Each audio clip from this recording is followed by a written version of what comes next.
നമസ്കാരം കൂട്ടുകാരെ.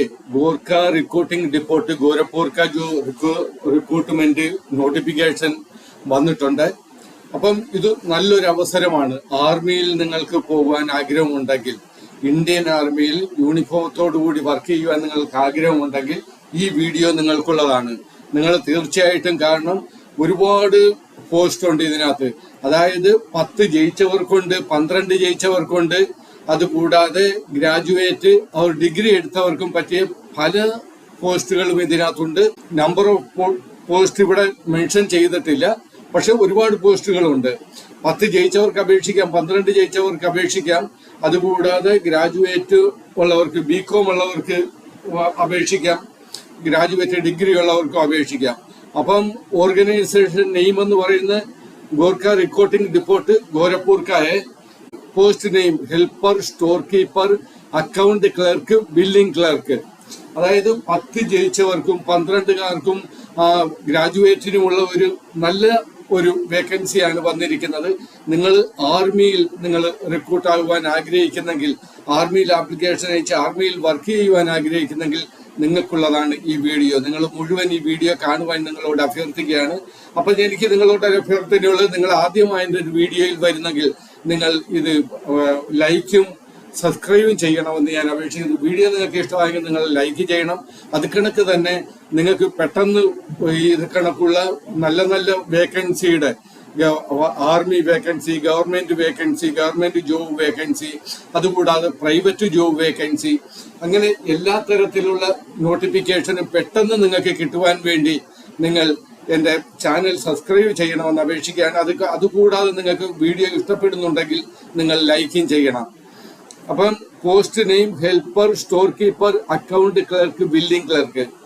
Number of post ഇവിടെ പറഞ്ഞിട്ടില്ല. അഡ്വൈസേഴ്സിന്റെ number 2025. Notification release date January 2025. Salary pay scale rupees 11,000 തൊട്ട് 21,500 വരെ പെർ മന്ത്. നിങ്ങൾക്ക് 11,000 തൊട്ട് 21,500 വരെ കിട്ടും. ഇതിനകത്ത് ബാക്കിയുള്ള അലവൻസ്, DA അങ്ങനെയൊക്കെയുള്ള കാര്യങ്ങൾ വേറെയാണ്. ഇത് സാലറി മാത്രമാണ്, നിങ്ങളുടെ ബേസിക് പേ മാത്രമാണ് ഇത് പറയുന്നത്. സാലറി പേ സ്കെയിലാണിത്. ജോബ് ലൊക്കേഷൻ ആൾ ഓവർ ഇന്ത്യയിലാണ്. Organisation name Gorakhpur recruiting depot Gorakhpur. Apply mode offline ആണ്. ഇതിനകത്ത് ഓൺലൈൻ കാണിച്ചിട്ടുണ്ട്, പക്ഷെ ഓഫ്ലൈനില്ല അപ്ലൈ ചെയ്യുന്നത്. RR വെബ്സൈറ്റിലൂടെ നിങ്ങൾക്ക് ഇവിടെ ഇത് തന്നിട്ടുണ്ട്. ഇന്ത്യൻ ആർമി NIC എന്ന ഇവിടെ കൊടുത്തിരിക്കുന്നത്. Gorkha recruiting depot Gorakhpur recruit 2025. Vacancies, eligibility, qualification, age limit എന്നുള്ള കാര്യങ്ങളാണ് നിങ്ങൾക്ക് വരുന്നത്. നിങ്ങൾക്ക് ഇവിടെ നിങ്ങൾക്ക് പറ്റിയ ഒരു പോസ്റ്റ് ഇതിനകത്തുനിന്ന് സെലക്ട് ചെയ്യാൻ നിങ്ങൾക്ക് എങ്ങും ആരോടും ചോദിക്കേണ്ട കാര്യമില്ല. ഇവിടെ എല്ലാ കാര്യങ്ങളും തന്നിട്ടുണ്ട്. ഇനി ഹെൽപ്പറിന്റെ ടോട്ടൽ പോസ്റ്റ് എത്രയാണെന്ന് തന്നിട്ടില്ല. അതുകൂടാതെ എഡ്യൂക്കേഷൻ ക്വാളിഫിക്കേഷൻ എന്ന് പറയുന്നത് 10th pass from any recognised board in India.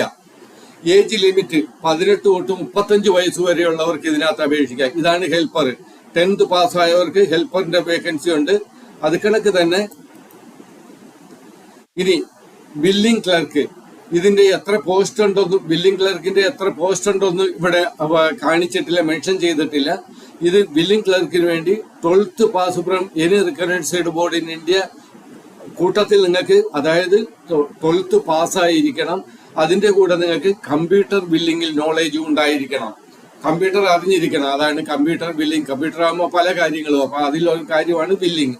അപ്പൊ നിങ്ങൾക്ക് കമ്പ്യൂട്ടർ ബില്ലിംഗ് എങ്ങനെയാ ചെയ്യേണ്ടത്, അത് നമ്മൾ എവിടൊക്കെ പഠിച്ചാലും ഓരോ കമ്പനികളുടെയും ഓരോ ഡിപ്പാർട്ട്മെന്റിന്റെയും വെവ്വേറെ ആയിരിക്കും. അപ്പൊ അതിൽ വലിയ കാര്യമില്ല, എങ്കിലും നിങ്ങൾക്ക് ചെറിയ നോളേജ് ഉണ്ടായിരിക്കണം കമ്പ്യൂട്ടറിനെ പറ്റി. അതാണ് ഇതിന്റെ ഏജ് എന്ന് പറയുന്നത് 18 തൊട്ട് 35 വരെ. ഇനി അക്കൗണ്ട് ക്ലർക്ക്, അക്കൗണ്ട് ക്ലർക്കിന്റെ എത്ര വേക്കൻസി ഉണ്ടെന്ന് പറഞ്ഞിട്ടില്ല. ബികോം പാസ്സായവരായിരിക്കണം നിങ്ങൾ. BCom from any recognised university in India, computer knowledge, അതിന്റെ കൂട്ടത്തിൽ തന്നെ നിങ്ങൾക്ക് കമ്പ്യൂട്ടർ നോളജും. ഇതിന്റെ ഒരു അക്കൗണ്ട് ക്ലർക്കിന്റെ ഏജ് ലിമിറ്റ് എന്ന് പറയുന്നത് 18 തൊട്ട് 45 വയസ്സ് വരെയുള്ളവർക്ക് ഇതിനകത്ത് അപേക്ഷിക്കാവുന്നതാണ്. ഇനി അടുത്ത വേക്കൻസി വരുന്നത് നമ്മുടെ സ്റ്റോർ കീപ്പർ ആണ്. ഇതിന്റെ എത്ര വേക്കൻസി ഉണ്ടെന്ന് പറഞ്ഞിട്ടില്ല. ആൾ ഓവർ വേക്കൻസിയാണ്, ആൾ ഓവർ ഇന്ത്യയുടെ വേക്കൻസിയാണ്. അപ്പം അതനുസരിച്ച് വേക്കൻസി കാണും. ഇതിന് സ്റ്റോർ കീപ്പർക്ക് വേണ്ടിയിട്ട് ഗ്രാജുവേഷൻ ഉണ്ടായിരിക്കണം, ഏതെങ്കിലും സബ്ജക്റ്റിലുള്ള നിങ്ങൾക്ക് ഗ്രാജുവേഷൻ ഉണ്ടായിരിക്കണം. ഇതിന്റെ വയസ്സ് ഏജ് ലിമിറ്റ് എന്ന് പറയുന്നത് 18 തൊട്ട് 40 വയസ്സ് വരെയാണ്. ഇനി അസിസ്റ്റന്റ് മാനേജറിന്റെ പോസ്റ്റ് ഉണ്ട്. അസിസ്റ്റന്റ് മാനേജർ ഇതും എത്ര പോസ്റ്റ് ഉണ്ടെന്ന് പറയുന്നില്ല, ഞാൻ വീണ്ടും പറയുകയാണ്. ആൾ ഓവർ ഇന്ത്യയുടെ വേക്കൻസിയാണ്. അപ്പൊ അത് കണക്കുള്ള പോസ്റ്റ് ഇതിനകത്ത് കാണും. ഇതിന്റെയും ഒരു ക്വാളിഫിക്കേഷൻ എന്ന് പറയുന്നത് graduation from any recognised university in India. അതിന്റെ കൂട്ടത്തിൽ തന്നെ കമ്പ്യൂട്ടർ നോളേജ്, അതായത് ഗ്രാജുവേറ്റ് ആയിരിക്കണം നിങ്ങൾക്ക്. അതിന്റെ കൂട്ടത്തിൽ തന്നെ നിങ്ങൾക്ക് കമ്പ്യൂട്ടറിന്റെ നോളേജ്. ഈ കാലത്ത് കമ്പ്യൂട്ടറിന്റെ നോളേജ് ഇല്ലാത്തവർ കുറവായിരിക്കും, വളരെ കുറവായിരിക്കും. കാര്യം എല്ലാവരുടെയും വീടുകളിലും അല്ലെങ്കിൽ ഇപ്പം ഒരു ടെക്നിക്കലായിട്ട് നമ്മൾ ഉയർന്ന ഒരു നിലപാടിലാണ്. അപ്പം നിങ്ങൾക്ക് എല്ലാവർക്കും കമ്പ്യൂട്ടർ അറിയാമായിരിക്കുമെന്നാണ് എൻ്റെ ഒരു വിശ്വാസം. കമ്പ്യൂട്ടർ അറിയത്തില്ലെങ്കിൽ തീർച്ചയായിട്ടും നിങ്ങൾ ഒരു മാസമെങ്കിലും പോയി, അതായത് ചെറിയ ഒരു ജനറൽ നോളേജ് മതി കമ്പ്യൂട്ടറിനെ പറ്റി, അത് നിങ്ങൾക്ക് ഉണ്ടായിരിക്കണം. ആരെങ്കിലും ചോദിച്ചാൽ ഞാൻ ഒന്ന് ടൈപ്പ് ചെയ്യാൻ പറഞ്ഞാൽ നമ്മൾ കമ്പ്യൂട്ടറിൽ ടൈപ്പ് ചെയ്യാനുള്ള ഒരു നോളേജ് നമുക്ക് ഇത്രയെങ്കിലും ഉണ്ടായിരിക്കണം. അപ്പം ഇത് കമ്പ്യൂട്ടർ നോളേജ് ഇല്ലെങ്കിൽ നിങ്ങൾ തീർച്ചയായിട്ടും കമ്പ്യൂട്ടർ നോളേജ്, നിങ്ങൾ കമ്പ്യൂട്ടർ ഒരു മാസത്തെ കോഴ്സ് കൊണ്ട് നിങ്ങൾക്ക് തീർച്ചയായിട്ടും കമ്പ്യൂട്ടർ പഠിക്കാൻ പറ്റും. നിങ്ങൾ എവിടെങ്കിലും പോവുക, ഇല്ലെങ്കിൽ നിങ്ങൾ കമ്പ്യൂട്ടറുള്ള വീട്ടിൽ നിങ്ങളുടെ കമ്പ്യൂട്ടറുള്ള കൂട്ടുകാരുണ്ടെങ്കിൽ അവരുടെ വീട്ടിൽ പോയി നിങ്ങൾ പഠിക്കാൻ ശ്രമിക്കുക. അതായത് ദിവസം 1 മണിക്കൂർ നിങ്ങൾ ചെലവഴിച്ചാൽ മതി, സമയം നോക്കി. അപ്പൊ നിങ്ങൾക്ക് കൂട്ടുകാരനെയും കാണാൻ, നിങ്ങൾക്ക് കമ്പ്യൂട്ടർ ഓൺ ചെയ്യാം, അത് പഠിക്കുകയും ചെയ്യാം. ഇത് അപ്പൊ കാന്റീൻ മാനേജർ എന്ന് പറയുന്നത് retired army, air force, navy officer ആയിരിക്കും. അതായത് റിട്ടയർഡ് പേഴ്സൺ ആയിരിക്കണം. ഇത് റിട്ടയർഡ് ആർമിയിൽ നിന്നോ എയർഫോഴ്സിൽ നിന്നോ നേവിയിൽ നിന്നോ ഓഫീസർ റാങ്കിൽ റിട്ടയർഡ് ആൾക്കാർക്ക് ക്യാൻറ്റീൻ മാനേജർ. അപ്പൊ അതനുസരിച്ച് തന്നെ ഇതിന്റെ ഏജ് എന്ന് പറയുന്നത് 18 തൊട്ട് 58 വയസ്സ് വരെയുള്ളവർക്ക് ഇതിനകത്ത് അപേക്ഷിക്കാം. അപ്പം ഞാൻ ഇതിന്റെ ഏജ് പറഞ്ഞ്, ക്വാളിഫിക്കേഷൻ പറഞ്ഞ്, ഏത് തരത്തിലുള്ള പോസ്റ്റിന് അല്ലെങ്കിൽ ഏത് വേക്കൻസിക്ക് ഏത് തരത്തിലുള്ള ക്വാളിഫിക്കേഷൻ ആണ് എന്ന് പറഞ്ഞ്, അത് കണക്ക് തന്നെ ഏത് തരത്തിലുള്ള എങ്ങനെയുള്ള ഏജ് ലിമിറ്റേഷൻ ആണെന്ന് അതും ഞാൻ പറഞ്ഞു. ഇനി ഇത് അപേക്ഷിക്കേണ്ട important date, short notification release date 20 ജനുവരിക്ക് ഇത് റിലീസ് ആയതാണ്. പക്ഷെ അത് പബ്ലിഷ് ആകുന്ന എനിക്ക് തോന്നുന്നത് ഇപ്പോഴാണ്. Starting date for submission of application 20th January. 20th January തൊട്ട് ആപ്ലിക്കേഷൻ സ്റ്റാർട്ടായി. ഇനി ഇത് 5 ഫെബ്രുവരി വരെ നിങ്ങൾക്ക് അപേക്ഷിക്കാൻ പറ്റത്തുള്ളൂ. അപ്പൊ 5 ഫെബ്രുവരിക്ക് മുന്നേ നിങ്ങൾക്ക് ഇതിനകത്ത് ഒരു എക്സാം ഉണ്ടെന്നേ ഉള്ളൂ. അത് നിങ്ങൾ അപേക്ഷിച്ച് കഴിയുമ്പോഴത്തേക്ക്. അപ്പം നിങ്ങൾക്ക് ഇതിന്റെ ഇത് എക്സാം ഒഴിച്ചാൽ നിങ്ങൾക്ക് ഇന്റർവ്യൂ ഇവിടെ പറയുന്നില്ല. നിങ്ങളുടെ അത് നമുക്ക് താഴെ നോക്കാം എന്തെല്ലാം കാര്യങ്ങളാണ് പറയുന്നത്. ഇനി application 20-25 last date for submission of application 5 ഫെബ്രുവരിയാണ്. Admit card release date to be notified, exam date available soon. അത് അവർ പറഞ്ഞിട്ടില്ല ഇപ്പം. ഇനി ആപ്ലിക്കേഷൻ ഫീസ് എന്ന് പറയുന്ന ഇല്ല. ജനറൽ OBC EWS ₹0 ഇല്ല. SC ST PWD 0 ആപ്ലിക്കേഷൻ ഫീസാണ്. Mode of payment not applicable. കാര്യം ഫീസ് അടയ്ക്കണമെങ്കിൽ പിന്നെ മോഡ് ഓഫ് ആപ്ലിക്കേഷന്റെ കാര്യം തന്നെ. ഇനി നമുക്ക് താഴോട്ട് വരാം. ഇതിന്റെ ഏജ് ലിമിറ്റ് നമ്മൾ അവിടെ ആ ടേബിളിൽ ഞാൻ പറഞ്ഞതാണ്. ഓരോ ക്വാളിഫിക്കേഷനും അതിന്റെ ജസ്റ്റ് അതിന്റെ കൂട്ടത്തിൽ തന്നെ അവർ ഏജ് ലിമിറ്റ് പറയുന്നുണ്ട്. എങ്കിലും ആൾ കാൻഡിഡേറ്റ് 18 തൊട്ട് 35 വയസ്സ് വരെയുള്ളവർക്ക് അപേക്ഷിക്കാം. പക്ഷെ നമ്മൾ കണ്ട് 18 തൊട്ട് 40 വയസ്സ് വരെയുള്ളവരുണ്ട്. 18 തൊട്ട് 58 വയസ്സ് വരെ, ക്യാൻറ്റീൻ മാനേജറിന് 58 വയസ്സ് വരെയുള്ളവർക്ക് അപേക്ഷിക്കാൻ പറ്റും. ഇത് age relaxation will be given as per the rules. Rule അനുസരിച്ച് അതിന്റെ കാറ്റഗറിയിൽപ്പെട്ടവർക്ക് തീർച്ചയായിട്ടും ഏജ് റിലാക്സേഷൻ ഉണ്ടായിരിക്കും. ഇനി എങ്ങനെയാണ് ഇതിന്റെ സെലക്ഷൻ പ്രോസസ് എന്ന് പറയുന്നത്? The Gorkha recruiting depot Gorakhpur selection will be based on and return exam and document verification. Selection എന്ന് പറയുന്നത് എക്സാമിന്റെ മെരിറ്റിൽ വരുന്ന ഒരു അടിസ്ഥാനത്തിലും അത് കണക്ക് തന്നെ നിങ്ങളുടെ ഡോക്യുമെന്റ് വെരിഫിക്കേഷന്റെ അടിസ്ഥാനത്തിലായിരിക്കും നിങ്ങളെ തീർച്ചയായിട്ടും ഷോർട്ട് ലിസ്റ്റ് ചെയ്യുന്നത്. Final merit list will be prepared after the interview. ഇത് ഇന്റർവ്യൂ കഴിഞ്ഞിട്ട് ഫൈനൽ മെരിറ്റ് ലിസ്റ്റ് ഉണ്ടാക്കും. പിന്നെ short list, candidate, return exam, document verification, final merit. ഇതാണ് ഇതിന്റെ ഒരു സെലക്ഷൻ പ്രോസസ് എന്ന് പറയുന്നത്. Short listed candidate, return exam, document verification, final merit. ഇതാണ് ഇതിന്റെ ഒരു സെലക്ഷൻ പ്രോസസ്. ഇനി നിങ്ങൾ എങ്ങനെ അപ്ലൈ ചെയ്യും, how to apply Gorkha recruiting depot Gorakhpur recruitment 2025. Follow the step to apply for Gorkha recruiting depot Gorakhpur 2025. First step എന്തെല്ലാമാണ് കാര്യങ്ങൾ ഈ ഗൂർഖ റിക്രൂട്ടിംഗ് ഈ ജോ വേക്കൻസിയിൽ എന്തെല്ലാം സ്റ്റെപ്പുകളാണ് നിങ്ങൾ അപ്ലൈ ചെയ്യാൻ വേണ്ടത്. Step 1, read the notification from the website Indian army. ഞാൻ ആ വെബ്സൈറ്റ് നിങ്ങളെ കാണിക്കാൻ മറന്നുപോയി. ഇന്ത്യൻ ആർമിയുടെ വെബ്സൈറ്റ് ഇവിടെ വന്നിട്ടുണ്ട്, അത് ഞാൻ നിങ്ങളെ കാണിക്കാം. ആണ് ഇന്ത്യൻ ആർമിയുടെ വെബ്സൈറ്റ്. ഇത് ഇവിടെ വന്നിട്ടുണ്ട്, ഇത് നിങ്ങളെ കാണിച്ചില്ല ഞാൻ. അപ്പം ഇന്ത്യൻ ആർമിയുടെ വെബ്സൈറ്റ് ഇവിടെ ഉണ്ട്. ഇത് നിങ്ങൾ നോക്കിയാൽ ഹിന്ദിയിലാണ്, എങ്കിലും ഇവിടെ പറയുന്നുണ്ട്. ഇവിടെ ഓരോ ഹെൽപ്പർ 18-35 ഇവിടെ ഏജ് പറയുന്നുണ്ട്. ഇതിന്റെ ലിങ്ക് ഞാൻ ഡിസ്ക്രിപ്ഷനിൽ തന്നിട്ടുണ്ട്. അവിടുന്ന് ലിങ്ക് ചെയ്ത് നിങ്ങൾക്ക് കൂടുതലായിട്ട് ഇതിനെപ്പറ്റി പഠിക്കാൻ പറ്റും. ബില്ലിംഗ് ക്ലർക്ക് 18-35 വയസ്സാണ്. അക്കൗണ്ട് ക്ലർക്ക് 18 തൊട്ട് 45 വയസ്സാണ്. സ്റ്റോർ കീപ്പർ 18 തൊട്ട് 40 വയസ്സാണ്. ഇവിടെ ഒരു അറ്റ് എ ഗ്ലാൻസ് റിപ്പോർട്ടാണിത്. നിങ്ങൾക്ക് ഇതിനകത്ത് നിങ്ങൾക്ക് പഠിക്കാൻ പറ്റും. ഇനി ഇതിന്റെ അടുത്ത് തന്നെ റൈറ്റ് സൈഡിൽ നിങ്ങൾക്ക് ഓരോ പോസ്റ്റിനും എന്തുമാത്രം ബേസിക് പേ ആണ് ഈ കാണുന്നത്, എന്തുമാത്രം കിട്ടുമെന്ന് പറയും. അതിന്റെ അടുത്ത് തന്നെ ഏത് ക്ലാസ് നിങ്ങൾ ഇപ്പം ഇത് ഹെൽപ്പറിന് 10ാം ക്ലാസ് പാസ്സാകണം, അങ്ങനെയുള്ള ക്വാളിഫിക്കേഷൻ ഇവിടെ കൊടുത്തിട്ടുണ്ട്. എല്ലാ കാര്യങ്ങളും നിങ്ങൾ ഒരു കാര്യം ഇവിടെ ശ്രദ്ധിക്കുക. ഞാൻ ഈ നോട്ടിഫിക്കേഷന്റെ ലിങ്ക് ഡിസ്ക്രിപ്ഷനിൽ കൊടുത്തിട്ടുണ്ട്. നിങ്ങൾ ഇത് ഡൗൺലോഡ് ചെയ്യണം. അപ്പൊ ഇവിടെ കൊടുത്തിട്ടുണ്ട് നമ്മൾ ഓഫ്ലൈൻ ആപ്ലിക്കേഷന്. അതിന്റെ ഓഫ്ലൈൻ ആപ്ലിക്കേഷൻ ഡൗൺലോഡ് ചെയ്യേണ്ട ഇതാണ് നമ്മുടെ ഓഫ്ലൈൻ ആപ്ലിക്കേഷൻ. വളരെ സിമ്പിൾ ആയിട്ടുള്ള ആപ്ലിക്കേഷനാണ്. അപ്പൊ ഈ നോട്ടിഫിക്കേഷനും ഈ ആപ്ലിക്കേഷനും ഡൗൺലോഡ് ചെയ്യേണ്ട 2 ലിങ്ക് ഞാൻ വീഡിയോയുടെ താഴെ ഡിസ്ക്രിപ്ഷനിൽ കൊടുത്തിട്ടുണ്ട്. നിങ്ങൾ അവിടുന്ന് ഡൗൺലോഡ് ചെയ്യുക. ബയോഡാറ്റ പെർഫോം ആയാണ്. ഇത് വലിയ പ്രയാസമൊന്നുമില്ല, സിമ്പിൾ ആണ് ഇത് നിങ്ങൾ ചെയ്യുവാൻ വേണ്ടിയിട്ട്. ഞാൻ ഇച്ചിരി കൂടെ വലുതായിട്ട് നിങ്ങളെ കാണിക്കാൻ, നിങ്ങൾക്ക് അത് പഠിക്കാൻ പറ്റും. ബയോഡാറ്റ പെർഫോം ആയാണ്. Application for the post. ഇവിടെ നിങ്ങൾ ഏത് പോസ്റ്റ് അപേക്ഷിക്കുന്നതെന്ന് എഴുതണം.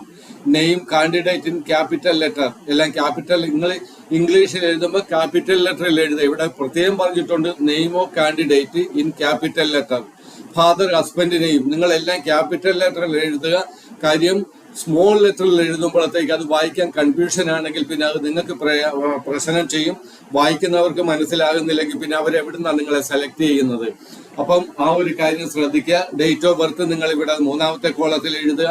ഏജ് ആസ് ഓൺ ഡേറ്റ് ഈ 7 ജൂൺ 23 നിങ്ങളുടെ എന്തായിരുന്നു ആസ് ഓൺ ഏജ്, അന്ന് നിങ്ങളുടെ ഏജ് എന്തായിരുന്നു എന്നുള്ളത് നിങ്ങൾ കണക്ക് കൂട്ടി എഴുതണം. പെർമനന്റ് അഡ്രസ് ഇവിടെ കൊടുക്കണം. വിത്ത് പിൻകോഡിനോടുകൂടി നിങ്ങൾ പെർമനന്റ് അഡ്രസ് കൊടുക്കണം.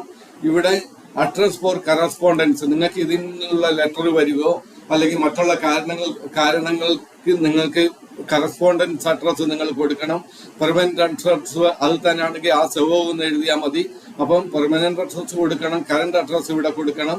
ഇവിടെ ഇമെയിൽ ID നിങ്ങൾ കൊടുക്കണം. ഇവിടെ മൊബൈൽ നമ്പർ നിങ്ങൾ കൊടുക്കണം. നിങ്ങൾ ഏതാണ് കാറ്റഗറി നിങ്ങളുടെ എന്നാണ്, ജനറൽ ആണ്, SC ആണ്, ST ആണ്, OBC ആണോ, DESM ആണോ, അത് നിങ്ങൾ ഇവിടെ കൊടുക്കണം. Whether ex serviceman or not, ex serviceman ആണോ അല്ലയോ എന്ന് ഇവിടെ കൊടുക്കണം. നോട്ടെന്ന് നിങ്ങൾ ആണെങ്കിൽ യെസ് എന്ന് കൊടുക്കണം, അല്ലെങ്കിൽ നോ എന്ന് കൊടുക്കണം. ഇനി ഈ ഫേസ് ഗീവൺ ഫോളോയിങ് ഡീറ്റെയിൽ, നിങ്ങളുടെ ആ ഇവിടെ ചോദിക്കുന്ന ഡീറ്റെയിൽ നിങ്ങളാണെങ്കിൽ എക്സ് സർവീസ്മാൻ ആണെങ്കിൽ നിങ്ങൾ കൊടുക്കണം. ഡേറ്റ് ഓഫ് ജോയിൻ നിങ്ങൾ എന്നാണ് അവിടെ നിന്ന് വിട്ടതെന്നുള്ള കാര്യം കൊടുക്കണം. ലെങ്ത് ഓഫ് സർവീസ് എത്രയാണെന്നുള്ളത് കൊടുക്കണം. എഡ്യൂക്കേഷണൽ ക്വാളിഫിക്കേഷൻ എന്താണ് നിങ്ങളുടെ എന്ന് ഇവിടെ കൊടുക്കണം. ഹാവ് യു നോളേജ് ഓഫ് കമ്പ്യൂട്ടറിന്റെ നോളേജ് നിങ്ങൾക്ക് ഉണ്ടോ എന്ന് ചോദിക്കുന്നുണ്ട്. നിങ്ങൾ ഇല്ലെങ്കിലും ഉണ്ടെന്നേ കൊടുക്കാവുള്ളൂ. നിങ്ങൾ എന്നിട്ട് നിങ്ങൾക്ക് ഇത് എക്സാമിന്റെ ഡേറ്റ് വരികയാണെങ്കിൽ ഞാൻ ഒരു കാര്യം നിങ്ങൾ പ്രത്യേകം ശ്രദ്ധിക്കണം. നിങ്ങൾക്ക് കമ്പ്യൂട്ടർ അറിയത്തില്ല, വേണ്ട ഫോട്ടോ നിങ്ങൾക്ക് അറിയത്തില്ല. പക്ഷെ നിങ്ങൾ ആപ്ലിക്കേഷനിൽ കമ്പ്യൂട്ടർ അറിയത്തില്ലെന്ന് എഴുതല്ലേ, നിങ്ങൾ കമ്പ്യൂട്ടർ അറിയുമെന്ന് തന്നെ എഴുതണം. എന്നിട്ട് നിങ്ങൾക്ക് ഇതിന്റെ പോളിംഗ് ലെറ്റർ വരികയാണെങ്കിൽ നിങ്ങൾ എവിടുന്നെങ്കിലും കമ്പ്യൂട്ടർ ഒന്നും ഇപ്പം വലിയ കാര്യമല്ല പഠിക്കുന്നത്, ഞാൻ നേരത്തെയും പറഞ്ഞു. അപ്പം പെട്ടെന്ന് നിങ്ങൾക്ക് അത് പഠിക്കാൻ പറ്റും. അതുകൊണ്ട് ഒരിക്കലും നിങ്ങൾ കമ്പ്യൂട്ടർ അറിയത്തില്ലെന്ന് എഴുതല്. ഇവിടെ ഇത്രയും ചോദിക്കുന്നുള്ളൂ, have you knowledge of computer. Yes I have knowledge of computer എന്ന് മാത്രം നിങ്ങൾ എഴുതിയാൽ മതി. അല്ലെങ്കിൽ യെസ് എന്ന് മാത്രം എഴുതിയാൽ മതി. ബാക്കി നിങ്ങൾ കാര്യം ആരും നിങ്ങളുടെ കൊങ്ങായ്ക്ക് പിടിക്കത്തില്ല, നിങ്ങളെ പിടിച്ച് ജയിലിൽ ഇടത്തില്ല, നിങ്ങൾ ഇവിടെ ആ കമ്പ്യൂട്ടർ അറിയാവുന്ന എഴുതിയെന്നും പറഞ്ഞുകൊണ്ട്. അപ്പൊ അതുകൊണ്ട് അറിയത്തില്ലെന്ന് എഴുതിയാൽ പിന്നെ അത് പോസ്റ്റ് നമുക്ക് കിട്ടത്തില്ല, നമുക്ക് പ്രതീക്ഷിക്കേണ്ട. അപ്പൊ നിങ്ങൾ അറിയാവുന്ന തന്നെ എഴുതുക. നിങ്ങൾ എക്സാമിന് വിളിക്കുന്നതിന് മുമ്പ് അല്ലെങ്കിൽ ഇന്റർവ്യൂവിന് വിളിക്കുന്നതിനുള്ള നിങ്ങൾ ഒരു 5-8 ദിവസം നിങ്ങൾ കമ്പ്യൂട്ടറിൽ പോയി നല്ല കണക്ക് പരിശീലിച്ചാൽ നിങ്ങൾക്ക് തീർച്ചയായിട്ടും കമ്പ്യൂട്ടർ ചെയ്യാൻ ഈസിയാണ്. അത് കമ്പ്യൂട്ടർ നോളേജ് എന്ന് പറയുന്ന ടൈപ്പ് ചെയ്യുന്ന കാര്യമല്ല തന്നെ. ബാക്കിയുള്ള കാര്യങ്ങളൊക്കെ സോഫ്റ്റ്വെയർ ഉണ്ട്, ആ സോഫ്റ്റ്വെയർ അവർ പഠിപ്പിച്ചു തരും, അത് ചെയ്യണം. ഇനി നിങ്ങൾക്ക് എക്സ്പീരിയൻസ് ഉണ്ട്, ഇവിടെ എഴുതണം. ഇനി നിങ്ങൾ എന്തൊക്കെ കാര്യങ്ങൾ ഇവിടെ സബ്മിറ്റ് ചെയ്യുന്നു, ഇതിന്റെ കൂടെ അറ്റാച്ച് ചെയ്യുന്ന ഉള്ള കാര്യങ്ങൾ നിങ്ങളുടെ 10th മാർക്ക് ലിസ്റ്റ് വേണം, 12th വേണം. നിങ്ങൾ ഗ്രാജുവേറ്റിന്റെ ഇതിനെ കോഴ്സിലെ അപേക്ഷിക്കണമെങ്കിൽ 10th 12th ഗ്രാജുവേഷന്റെ അപേക്ഷിക്കണം. എക്സ്പീരിയൻസ് നിങ്ങൾക്കുണ്ടെങ്കിൽ, നിങ്ങൾ ഏതെങ്കിലും പ്രൊഫഷണൽ സ്റ്റഡി ചെയ്തിട്ടുണ്ടെങ്കിൽ, ഇപ്പൊ കമ്പ്യൂട്ടർ സ്റ്റഡി നിങ്ങൾക്ക് സർട്ടിഫിക്കറ്റ് ഉണ്ടെങ്കിൽ നിങ്ങൾ അത് അറ്റാച്ച് ചെയ്യണം. അപ്പം ക്ലിയർ ആയിട്ട് നിങ്ങൾ ക്ലിയർ കട്ട് നിങ്ങൾ ആപ്ലിക്കേഷൻ അയക്കുക. നമ്മൾ ആപ്ലിക്കേഷൻ അയക്കുമ്പോൾ അത് നോക്കുന്നവന് ഒരു സംതൃപ്തി വരുന്ന കണക്ക് വേണം നമ്മൾ ചെയ്യാനായിട്ട്. അല്ലാതെ ഒരു കൺഫ്യൂഷൻ ഉണ്ടാകുകയാണെങ്കിൽ ആരാ നമ്മുടെ ആപ്ലിക്കേഷൻ അല്ലെങ്കിൽ നമ്മളെ ഇത് സെലക്ട് ചെയ്യാൻ നിയുക്തയായിരിക്കുന്നത്, അദ്ദേഹം ഇത് ആപ്ലിക്കേഷൻ നോക്കുമ്പോഴത്തേക്കൊന്നും മനസ്സിലായില്ലെങ്കിൽ പിന്നെ ആ ആളിനെ എങ്ങനെ വിളിക്കുന്നത്. അപ്പൊ അത് ശ്രദ്ധിക്കണം. ഇവിടെ നിങ്ങളുടെ ഡിക്ലറേഷൻ, നിങ്ങളുടെ പേര് എഴുതുക, ഇവിടെ ഡേറ്റ് എഴുതുക, ഇവിടെ പ്ലേസ് എഴുതുക, സിഗ്നേച്ചർ ഓഫ് ദ കാൻഡിഡേറ്റ്, ഇവിടെ നെയിം എഴുതുക. ഇത്രയും കാര്യമേ ഉള്ളൂ. എന്നിട്ട് നേരത്തെ പറഞ്ഞ ആ ഒരു അഡ്രസ്സിലേക്ക് ഇത് അയക്കുക. ഇവിടെ നിങ്ങളുടെ സെൽഫ് അറ്റസ്റ്റഡ് ഫോട്ടോ നിങ്ങൾ ഇവിടെ ഒട്ടിക്കണം. ഇത്രയും വളരെ സിമ്പിളാണ്. അപ്പം ഒരുപാട് പോസ്റ്റുകളുണ്ട്, നമുക്ക് പറ്റിയ പോസ്റ്റുകളുണ്ട്. 10ാം ക്ലാസ്സുകാർക്ക് പറ്റിയതുണ്ട്, 12ാം ക്ലാസ്സുകാർക്ക് പറ്റിയതുണ്ട്, അത് കണക്ക് തന്നെ ഗ്രാജുവേറ്റ് ബികോംകാർക്ക് പറ്റിയത്, എല്ലാവർക്കും പറ്റിയ വേക്കൻസിയാണ്.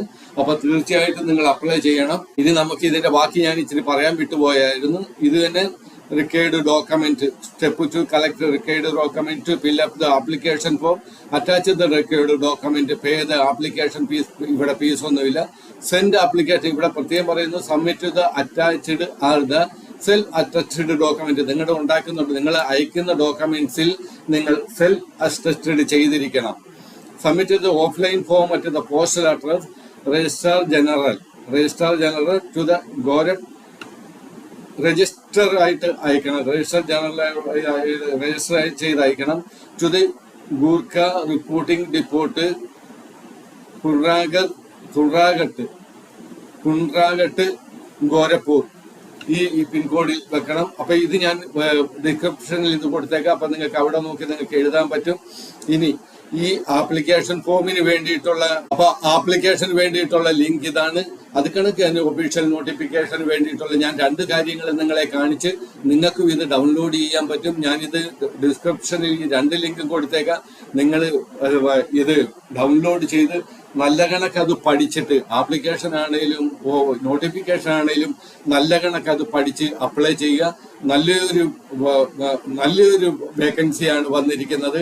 എല്ലാവർക്കും അപ്ലൈ ചെയ്യാൻ പറ്റിയ വേക്കൻസിയാണ്. അപ്പൊ തീർച്ചയായിട്ടും നിങ്ങൾ അപ്ലൈ ചെയ്യണം. നിങ്ങൾക്ക് എല്ലാവർക്കും ഈ ഒരു നിങ്ങളെ വിളിക്കട്ടെ, ഇന്റർവ്യൂവിന് വിളിക്കട്ടെ, നിങ്ങൾക്ക് ജോബ് ലഭ്യമാകട്ടെ എന്നുള്ള പ്രാർത്ഥനയോടുകൂടി best of luck all of you. Okay, thank U.